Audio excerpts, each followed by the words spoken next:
SABO gledate na to, da je koalicija posvojila pravzaprav? Ja, v SABO smo s takim izplenom zelo zadovoljni in smo si ga ves čas želeli. Mi smo itak želeli, da se to in še nekaj zgodi v skupnem dogovoru. Zdaj, da bo vsaj to, je za nas dobra novica in jo pozdravljamo. A lahko še same se vprašam enkrat, mislim, kaj nisem vedel prejle. Kaj ste se torej zmenili, da ne bo dobenih amandmajev?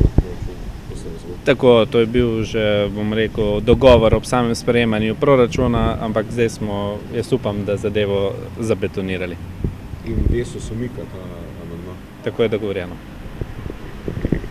Hvala, adijo.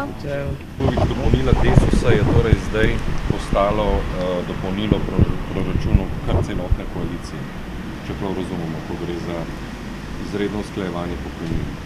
Glede tega smo danes govorili in na neki načelni ravni sprejeli sklep, da kakršnokoli dopolnilo mora biti dopolnilo koalicije.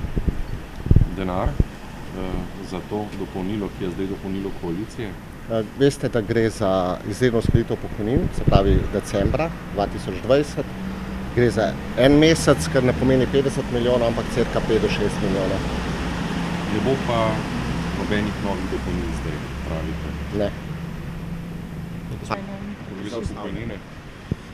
Ja, mislim, da je danes, bomo rekel, bila spet odločitev, da proračun z, bomo rekel, nekimi solirani, kjerkoli stranke, kjerkoli poslanca je težko spraviti kontrolirano skozi proračun. Zato sem bil zadovoljen, da je tudi Desus pripravljen, da se odpove tem amandmaju, oziroma tem amandmaju in da se potem to skupaj vloži kot koalicijski amandma. Čeprav razumemo tehniko, Desus umakne, koalicija ga pa skupaj vloži. Tehniko bomo, verjamte mi, dorekli normalno, kakor je po proceduri in po poslovniku. Važno je, da bo potem ta vsebina tudi v proračunu zajeta.